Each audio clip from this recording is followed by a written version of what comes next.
বিবির সঙ্গে ঘুমিয়ে পড়বেন, শুরুতেও না, ভরা পেটেও না, গভীর রজনীতে যখন মিলিত হতে যাবেন, ওযু ইস্তেঞ্জা, টয়লেট বাথরুম সারবেন, মেসওয়াক করবেন, দোয়া পড়বেন। হালাল বিবির সঙ্গে মিলিত হতে যাওয়ার আগে দোয়া আছে, দোয়া করে নেবেন। মিলিত হওয়ার পর সম্ভব হলে সাথে সাথে গোসল করে নেবেন। গোসলের ফরজ কয়টা? অনেকে 6টা 9টাও পর্যন্ত ফেলে দেয়। যদি জিজ্ঞেস করেন নিয়তটা কি, মাঝে মাঝে বলেন নাওয়াইতু আন গোসলা, সাবান দেয়া কসলা। যদি জিজ্ঞেস করেন গোসলের ফরজ কয়টা, কখনো কখনো বলেন নুঙ্গি, গামছা আর সাবান। এই হলো মুসলমানের অবস্থা। আমার প্রিয় ভাইয়েরা, একজন মানুষ যদি তার বিবির সঙ্গে মিলামেশা করার পর সুন্নত তরিকায় 3টা ফরজিয়ত আদায় না করে গোসল করতে পারে, উনি চেয়ারম্যান যদি হয়, ওনার এলাকার নেতৃত্ব নাপাক গায়ে হয়, উনি যদি মা হয়, রান্না করে নাপাক গায়ে রান্না করে, ওই নাপাক গায়ে রান্নার কোনোদিন ঘরে বরকত থাকতে পারে না। উনি যদি দোকানদার হয়, নাপাক গায়ে বসে বসে ব্যবসা করে, ওই প্রতিষ্ঠানে আল্লাহর রহমত আর বরকত আসতে পারে? ফিরে তাকিয়ে দেখুন, 50 বছর আগে নানি আর দাদিরা আহারে মাসকালার ডালের তেলানি করেছে। এক বাড়ির তেলানি 2 গ্রাম পর্যন্ত ছড়িয়ে পড়েছে। সামান্য কদু পানি কদু তেলানি হয়েছে, গোটা গ্রাম মোহিত করে ফেলে দিয়েছে। আতপ চালের বিরিয়ানি একদিন খেলে 2 দিন পর্যন্ত সেন্ট ছড়িয়ে পড়েছে। একদিন ইলিশ মাছ খেলে 3 দিন পর্যন্ত সুঘ্রাণ বের হয়েছে। কারণ হলো একটা, ওরা পবিত্র হয়ে মাথায় কাপড় দিয়ে বিসমিল্লাহ বলে চুলাটা ধরিয়েছিল, আর এরা অপবিত্র, মুখে বিসমিল্লাহ নাই, হালাল টাকার সাথে কোনো সম্পর্ক নাই, কটকটি সিরিয়াল দেখে, মোবাইল টিপে আর রান্না বান্না করে। কথা বলুন ঠিক কিনা? প্রিয় ভাইয়ের, আমার সন্তানের জন্য অনেকগুলো জিম্মাদারি রয়েছে। তার অনেকগুলো জিম্মাদারির মধ্যে থেকে 1 নম্বর, প্রথম জিম্মাদারিটা হলো আল্লাহর প্রিয় বান্দা, আল্লাহর প্রিয় বান্দি ভালো একজন মা নির্বাচন করবে, পবিত্র হয়ে বিবির সঙ্গে মিলিত হবে। পেটে যখন সন্তান আসবে, আমার প্রিয় মায়েদের দিকে তাকিয়ে দেখুন, কাজ কাম তখন চাপ কমে যায়, বসে বসে খালি কটকটির সিরিয়াল দেখা নিয়ে ব্যস্ত হয়ে পড়ে যায়। অথচ যারা সিরিয়াল মেনটেন করে, ওই সিরিয়ালের বাচ্চাই তাদের পেটে জন্ম নেয়।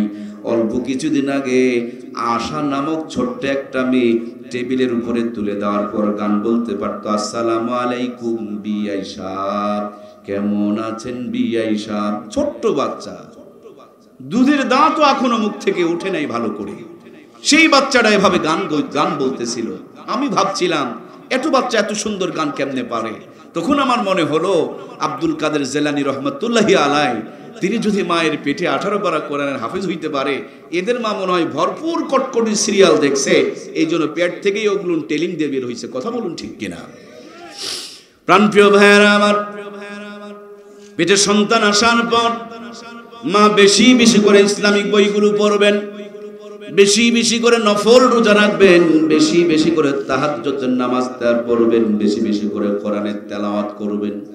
মা যখন পেটে নিয়ে সন্তানকে সেজদা দিবে, ওই সন্তান কোনোদিন বেনামাজি হতে পারে। মা যখন পেটে সন্তান নিয়ে কোরআন তেলাওয়াত করবে, ওই সন্তান কোনোদিন ইসলাম বিদ্বেষী হতে পারে। পেটের মধ্যে সন্তান নিয়ে যখন আব্দুল কাদের জিলানী, বাইজিদ বুস্তামির জিন্দেগি পড়বে, দেখবেন মনের মধ্যে একটা সংকল্প পয়দা হবে, আমার সন্তানটা যদি বাইজিদ বুস্তামির মতন হতো, আব্দুল কাদের জিলানীর মতন হতো। এখনকার বর্তমানের আধুনিক স্বাস্থ্য বিজ্ঞান বলেছেন, মেয়েদের পেটে যখন বাচ্চা থাকবে, তখন তাদেরকে মানসিক চাপে রাখবেন না। এই মানসিক চাপটা ওদের বাচ্চার উপরে পর্যন্ত প্রভাব পড়ে, বাচ্চার স্বাস্থ্যের উপরেও প্রভাব পড়ে। সুতরাং পেটে সন্তান নিয়ে চাপ নিলে যেমন চাপটা বাচ্চার উপরে পড়ে, পেটের সন্তান নিয়ে পাপ করলেও ওই পাপটাও বাচ্চার উপরে পড়ে। পেটের সন্তান নিয়ে ইবাদত করলে ওই ইবাদতের প্রভাবটা বাচ্চার উপরে পড়ে না। কি গো ভাই, কথা বলছেন না কেন? পড়ে না? সুতরাং প্রিয় মায়েরা আমার, পেটের সন্তান নিয়ে বেশি বেশি করে ইবাদত করুন। বৃদ্ধাশ্রমের দরজা ক্লোজ হয়ে যাবে।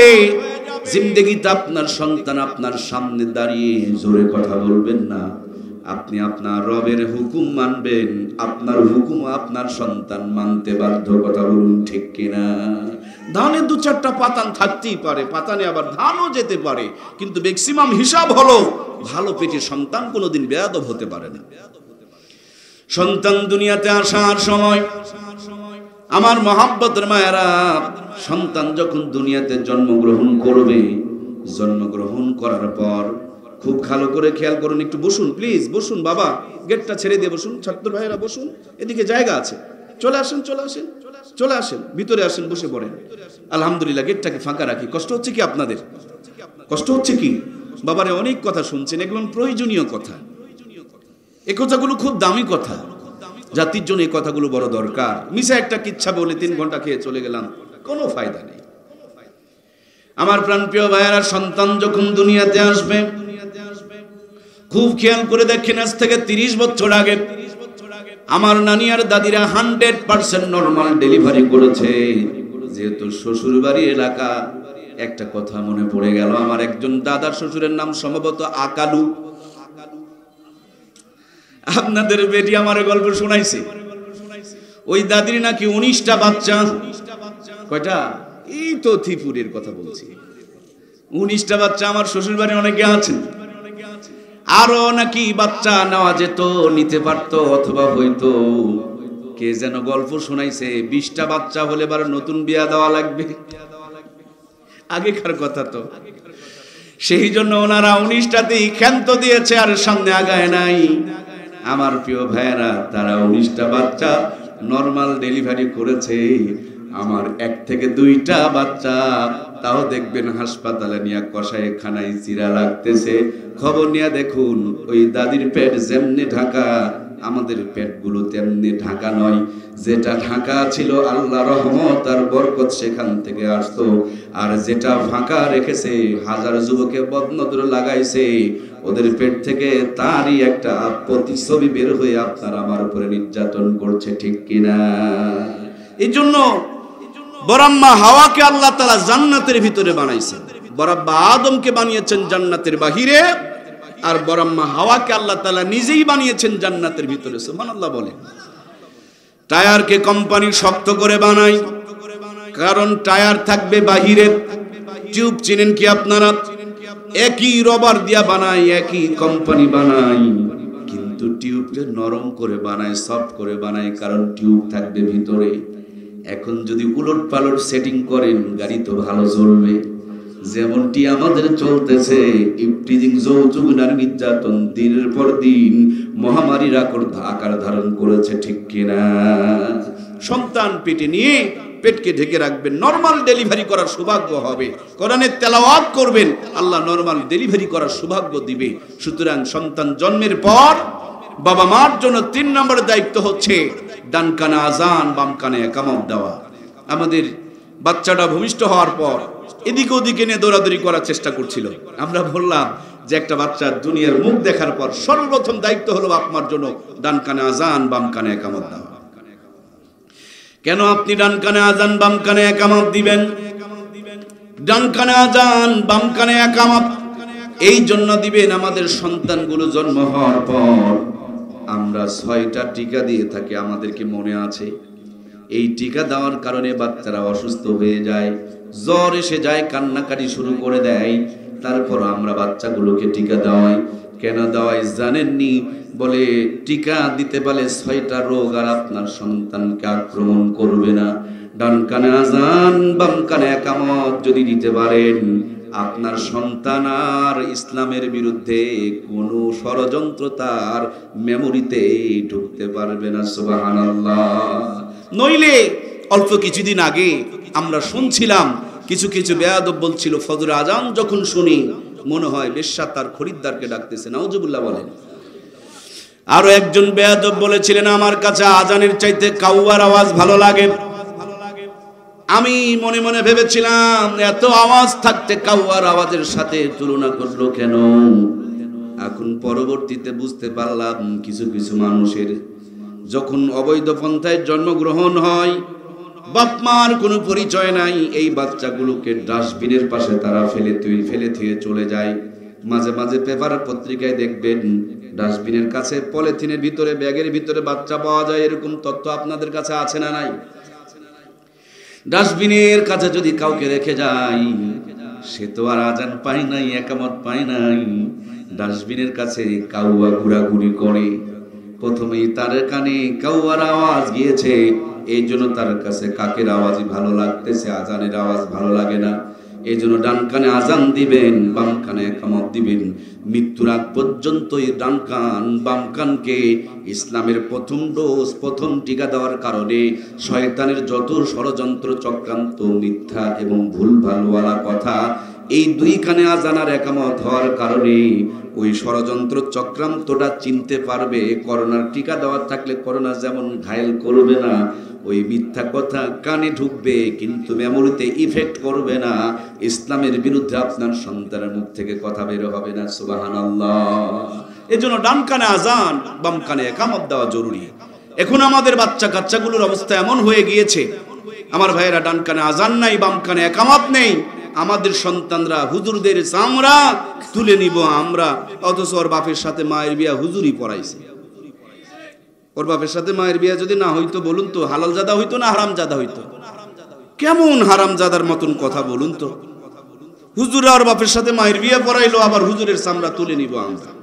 আমার প্রাণপ্রিয় ভাইয়েরা, খুব ভালো করে খেয়াল করে দেখবেন, বিয়ে হলেও সহি তরিকায় হয় নাই, সহি তরিকা হলেও জন্ম সহি তরিকায় হয় নাই, জন্ম সহি তরিকা হলেও ডান কানে আজান অথবা বাম কানে একামত পায় নাই।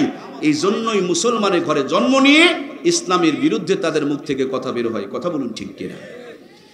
আমার প্রিয় মায়েরা, সন্তান যখন দুনিয়াতে আগমন করবে, ডান কানে আজান বাম কানে একামত দেওয়ার পর বাপ মার দায়িত্ব হলো সন্তানকে বুকের দুধ পান করাবে। আল্লাহ তাআলা এমন এক মহা প্রজ্ঞাময়, সন্তানের বেড়ে ওঠার জন্য যেই পরিমাণ ভিটামিন, ক্যালসিয়াম, মিনারেল, আয়রন, জিংয়ের দরকার, সবটুকু মার বুকে দিয়ে দিলেন। আবার প্রত্যেকটা সন্তানের পরিধি এক মতন হয় না। দেখবেন ডায়াবেটিসের রোগীর খাবার এক মতন, প্রেসারের রোগীর খাবার আর এক মতন। আমার প্রিয় ভাইয়েরা, প্রত্যেকটা বাচ্চার শারীরিক গঠন অনুযায়ী ইমপ্রুভ হওয়ার জন্য যেই পরিমাণ যা কিছু দরকার আল্লাহ মার বুকে দিয়ে দিলেন, অসংখ্য ছিদ্র দিয়ে দিলেন। বেশি করে যদি বের হয়ে আসে সন্তান ঢোক গিলতে পারবে না, আর কম করে যদি বের হয়ে আসে সন্তানের চাহিদা পূর্ণ হবে না। এমন একটা মেজারমেন্ট দিয়ে দিলেন, ভিটামিন, ক্যালসিয়াম, মিনারেল, আয়রন, জিংয়ের ব্যবস্থা করে দিলেন। আমার প্রাণপ্রিয় ভাইয়েরা, মুখে দেওয়া মাত্র যেইটুকু দরকার সেটুকুই আল্লাহ ব্যবস্থা করলেন। 2 থেকে 2.5 বছর ধরে মার দুধ খাওয়া লালন পালন করলেন।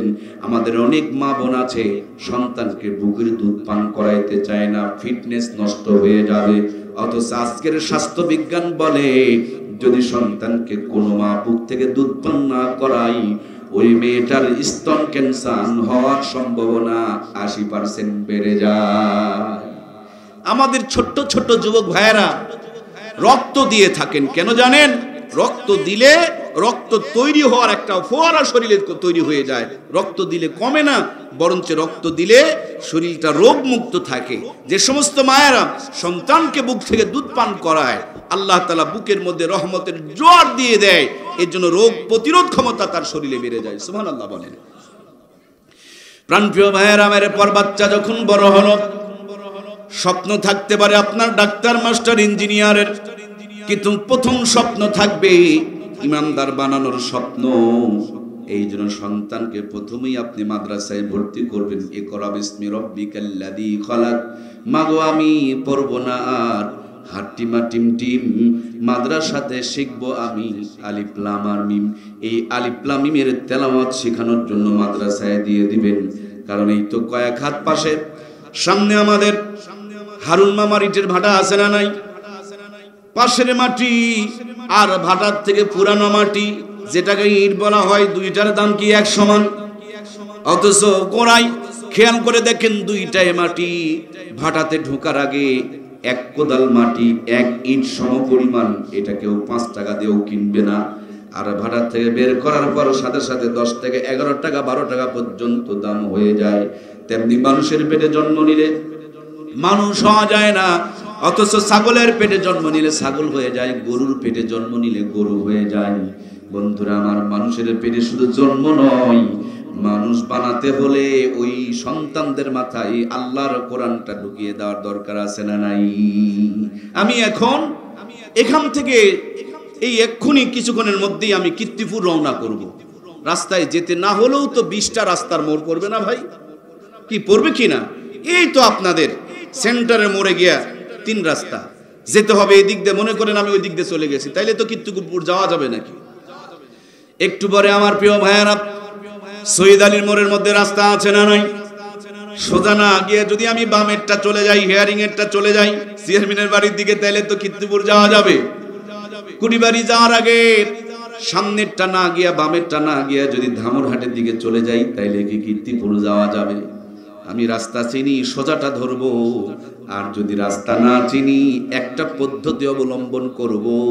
অ্যান্ড্রয়েড মোবাইল ফোনে এমবি তুলে নিয়ে লোকেশন নামক একটা সফটওয়্যার আছে, কীর্তিপুর লেখে সার্চ দিয়ে দিব, সোজা রাস্তা দেখাবে, কয় মিনিট সময় লাগবে, কত গতিতে গাড়ি চলছে, কত দূরে এসেছে, কত দূর বাকি আছে, কয়টার সময় পৌঁছবে, ডানের গ্রামটার নাম কি, বামের গ্রামটার নাম কি, কতক্ষণ পরে রাস্তার মোড় আছে, সবগুলো আমাকে দেখায়া দিবে। তেমনি আমরা জান্নাত থেকে এসেছি, বরাবর বাড়ি হলো জান্নাতে, আবার দুনিয়াদারি করেই জান্নাতে চলে যাব। ওই জান্নাতে রাস্তা যেন হারিয়ে না যায়, আমাদের জন্য একটা সফটওয়্যার দিলেন, ক্যাটালগ দিলেন, জীবন বিধান দিলেন, আলোর পথ দিলেন, ইহদিনাস সিরাতাল মুস্তাকিমের তরিকা দিলেন আমার আল্লাহ। এইটা যদি সিনার মধ্যে নিতে পারি, মেমোরিতে ঢুকায় দিতে পারি, আল্লাহর বান্দা ডাক্তারি, মাস্টারি, ইঞ্জিনিয়ারিং করবে, দিন শেষে আল্লাহর জান্নাতে পৌঁছে যাবে। বাস চালানো, ট্রেন চালানো, মোটরসাইকেল চালানো কঠিন, কিন্তু ট্রেন চালানো বড় সহজ। কারণ ট্রেনের 2টা লাইন আছে, খালি জায়গা মতন ব্রেক দিবেন আর জায়গা মতন ছেড়ে দিবেন, জায়গা মতন ব্রেক দিবেন, ছেড়ে দিবেন। সকালবেলা দেখবেন ঢাকায় ট্রেন পৌঁছে গিয়েছে। সেম কায়দায় জান্নাতে যাওয়া বড়ই সহজ। সন্তানকে খালি কোরআন সুন্নাহর রাস্তার উপরে তুলে দিবেন, ডাক্তারি, মাস্টারি, এমপি, মন্ত্রী সব করবে, এর ফাঁক দিয়ে নামাজ পড়বে, রোজা করবে, হালাল খাবে, দিন শেষে আল্লাহর জান্নাতে চলে যাবে। সুবহানাল্লাহ। এত ধীরে যখন জান্নাতে যাবে, না হলেও পরিবার থেকে 10 জন ব্যক্তিকে সুপারিশ করে নিয়ে জান্নাতে যাবে। এই জন্য প্রিয় ভাইয়েরা, আমার সন্তান জন্মগ্রহণ করার পর এই দায়িত্বগুলো আপনারা আমাকে পালন করতে হবে। আমরা নাম রাখার সময় ঝুন্টু, মন্টু, বল্টু নাম রাখি, অথচ নামগুলো সুন্নতির নাম হতে হবে, সাহাবায়ে ইকরামের নাম হতে হবে, নবীদের নাম হতে হবে। হাদিসের মধ্যে এসেছে, কিয়ামতের দিন আল্লাহ তাআলা ডাক দিয়ে বলবেন, মরিয়ম, দুনিয়ার যত মরিয়ম সবগুলো দাঁড়িয়ে যাবে। আল্লাহ ডাক দিয়ে বলবে, আমি তো তোমাদের ডাকি নাই, আমি ঈসা রূহুল্লাহর মাকে ডেকেছি। অন্য মরিয়মেরা বলবে, আল্লাহ আমি বুঝি নাই। আল্লাহ বলবেন, ঠিক আছে, আমার প্রিয় বান্দির নামের সঙ্গে যখন তোমরা মিল করে নামটা রেখে দিয়েছো, যাও এই বরকতময় নামের খাতিরে যত মরিয়ম আছে বিনা হিসাবে আল্লাহর জান্নাতে চলে যাও। নিচুন ভালো ভালো নাম রাখবেন, নাম রাখবেন আবু বকর। কিয়ামতের দিন আল্লাহ বলবেন, আবু বকর, সব আবু বকর দাঁড়ায় যাবে। আমি বলবে, আল্লাহ বলবেন, আমি ওই আবু বকরকে ডাকছি। এরা বলবে, আমরা বুঝতে পারি নাই। যাও আমার বন্ধুর নামের সঙ্গে যখন নাম রাখছো, সব আবু বকর জান্নাতে চলে যাও। সুবহানাল্লাহ বলেন। এজন্য প্রিয় ভাইয়েরা, ভালো নাম রাখবেন, নামেরও একটা আসর আছে। এরপর সন্তানকে ডাক্তার, মাস্টার, ইঞ্জিনিয়ার বানাবেন, কিন্তু আগে ইমানদার বানাবেন। আগে ভাটায় ইট বানাই, তারপরে বিল্ডিং বানাই না, আগে বিল্ডিং? কি রে ভাই, ওয়াজ বোঝা লাগবে তো। আগে বিল্ডিং বানাতে হয়, সেম কায়দায় আমরা ইনশাআল্লাহ সুম্মা ইনশাআল্লাহ আমরা আগে আমাদের সন্তানগুলোকে ইমানদার বানাবো ইনশাআল্লাহ। আর এটা হলো ইমানদার বানানোর ফ্যাক্টরি। আমরা কি বুঝতে পেরেছি? রাস্তায় ঢোকার সময় দেখেছেন, নইলে যাওয়ার সময় দেখবেন, এলাকায় যতগুলো স্কুল আছে, কোন স্কুলের বাচ্চার এত সুন্দর বাংলা লেখা নাই, অথচ এটা মাদ্রাসা। এটা কি স্কুল নাকি? কিন্তু বাংলা লেখা আছে না নাই? না হলে দেখে নিবেন। ইংরেজি মনে হয় নাই। কিরে ভাই, কথা বলছেন না কেন? আপনারা কি বোবা নাকি? ইংরেজি আছে তো, তাহলে স্কুলে যা পাই মাদ্রাসা তো তা পাচ্ছি ভাই। এই মানুষগুলোকে বের হওয়ার জন্য 2টা গেট দেওয়া হলো। এই গেট দিয়ে বের হলে পরে 1 প্যাকেট তাবারক, ওই গেট দিয়ে বের হলে 2 প্যাকেট তাবারক। আমি কিন্তু জাতে মাতাল তালে ঠিক। এটা দিয়ে বের হলে 1 প্যাকেট যদি পাই, ওটা দিয়ে বের হলে 2 প্যাকেট, তো আমি 2 প্যাকেটের দলে। আপনারা কোনটায়? কারা কারা 2 প্যাকেটের দলে একটু এভাবে একটু ভি চিহ্ন দেখান, জেতার চিহ্ন। আমরা 2 প্যাকেটের দলে, আমরা ডবলের দলে, দুনিয়া আখিরাত। কি গো শরম পাচ্ছেন নাকি? রব্বানা আতিনা ফিদ দুনিয়া হাসানা, দুনিয়াদারি গুনার কাজ নয়। আল্লাহ দুনিয়া আখিরাতের উত্তমটা কামনা করতে বলেছেন। ধর্মহীন কর্মশিক্ষা, কর্মহীন ধর্মশিক্ষা, দুটাই জাতির অভিশাপ। শুধু ধর্ম শিখলে হবে না, শুধু কর্ম শিখলে হবে না, দুটাই লাগবে। কথা বলুন ঠিক কিনা? খালি কারেন্টের তার দিয়ে আলো জ্বলে, নেগেটিভ লাগে কিনা? নেগেটিভের সাথে পজিটিভও লাগে। সুতরাং দুনিয়া আখিরাত দুটার দরকার আছে না নাই? এখানে 2টা পাওয়া যায়। ভি চিহ্ন দেখুন, কয়টা পাওয়া যায়? আল্লাহ এটুকুর ওসিলে তো মাফ করতে পারে। কয়টা পাওয়া যায়? আমরা 2টার পিছনে আছি, সিঙ্গেলের পিছনে। খালি দুনিয়া দিলেও নেব না, খালি আখিরাত তো চাই না। আমি দুনিয়া আখিরাত দুটাই চাই, কারণ আমার আল্লাহ দুটাকেই কামনা করতে বলেছেন। আসুন আমরা এই 2টাই মাদ্রাসাগুলোতে পাওয়া যায়। এই মাদ্রাসা সহ সব মাদ্রাসাগুলো একটু পরিচর্যা করি, সন্তান দেই, সময় দেই। দেখবেন মাদ্রাসাগুলো আমাকে ধার্মিক সন্তান দিবে, ধার্মিক চেয়ারম্যান দেবে, ধার্মিক মেম্বার দিবে, ধার্মিক রাষ্ট্রপতি দিবে। সোনার বাংলা অটো সোনাতে পরিপূর্ণ হয়ে যাবে। এর জন্য দুনিয়া আখিরাত দুটাই পাওয়ার জন্য মাদ্রাসাগুলোর বড়ই দরকার। আলহামদুলিল্লাহ অনেক বাচ্চা আছে, আরো সুন্দর পরিবেশ হবে। আপনার সাথে থাকবেন, পরামর্শ দেবেন।